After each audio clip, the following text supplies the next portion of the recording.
Hey there, my name is Chris Acton with Acton Creative, and this is A Handwoven Experience, episode 56. And in this episode, I'm going to make my case for lace. Yep, for any beginner, I think lace is a perfect pattern to try.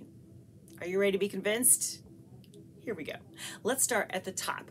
First of all, you are not literally making lace on your loom. I'm sorry, that's a whole different technique.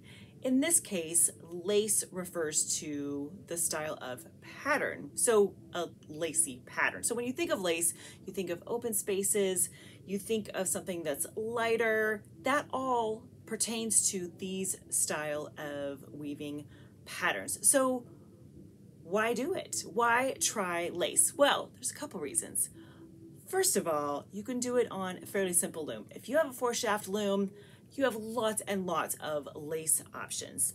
Secondly, you use the same fiber for the warp and for the weft. Same one. Don't have to worry about making any kind of major decisions for the differences there. Third, it's a pretty easy pattern. It is not hard to follow, and you get some really stunning results. And lastly, you only need one shuttle, which I think is really nice, especially if you're just starting out.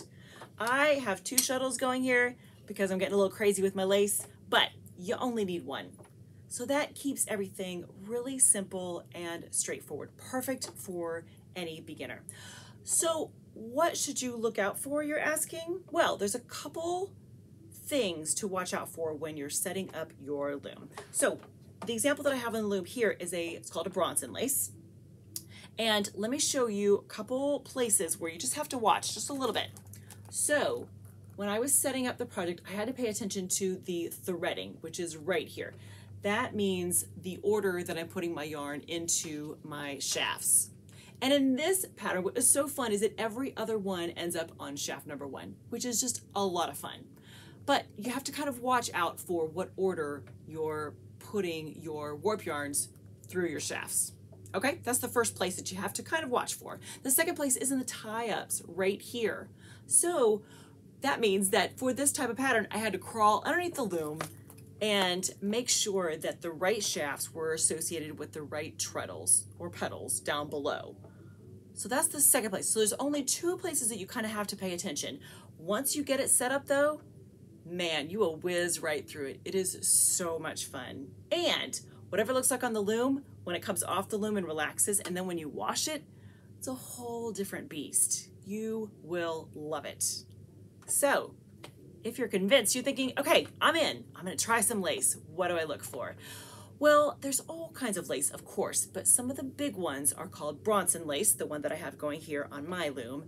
But you can also look for a Huck lace or a Swedish lace. Those tend to be some of the big categories of lace that you can look for. But you'll love it. Give it a try. No matter what ability level you are, if you haven't tried lace, it is a lot of fun. So I hope I've at least given you a little something to think about, and hopefully I've convinced you to try some lace. Maybe this week, maybe? All right, my friends, have a good one and happy weaving.